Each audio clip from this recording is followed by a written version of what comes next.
Hi friends, আজকে হচ্ছে লক্ষ্মী পুজো। তো চলো আজকে কি করি না করি পুরোটা দেখতে। এখন দেখো এখানে আমি বসে বসে আলপনা দিচ্ছিলাম, তারপর আমার আলপনা দেওয়া কমপ্লিট হয়ে গেছে। Tea time. মা এখানে পুজোয় বসে পড়েছে, তো আমাদের ঘরে পুজো অর্ধেকটা করে পরে তারপরে বম্মার ঘরে গেছিলো পাঁচালি পড়তে, পাঁচালি শুনে পরে তারপরে এসে বাকি পুজোটা করেছে। আর এখানেই পুরো পুজোটা কমপ্লিট করা হয়েছে, তাই আমি তোমাদেরকে আমাদের এই বাড়ির লক্ষ্মী পুজোটাই পুরোটা শেয়ার করছি।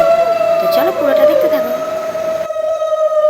सर्वभूतानां वरदाश्री परिप्रिये जागरिष्ठानां कुशानां स्वामी भुवच्चना।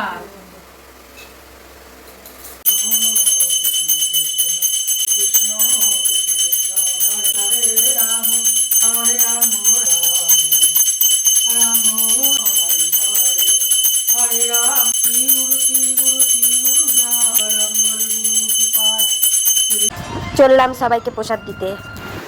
প্রসাদ টোসাদ দিয়ে এসে আমরাও প্রসাদ খেয়ে তারপরে চলে এসেছিলাম দিদির বাড়িতে। তো দিদির ঘরে দেখো লক্ষ্মী ঠাকুরটা কত সুন্দর সাজানো হয়েছে। তারপরে খেয়ে দিয়ে বাড়ি চলে এসেছি। দিদির বাড়ির প্রসাদ ফ্রাইড রাইস আর আলুর দম।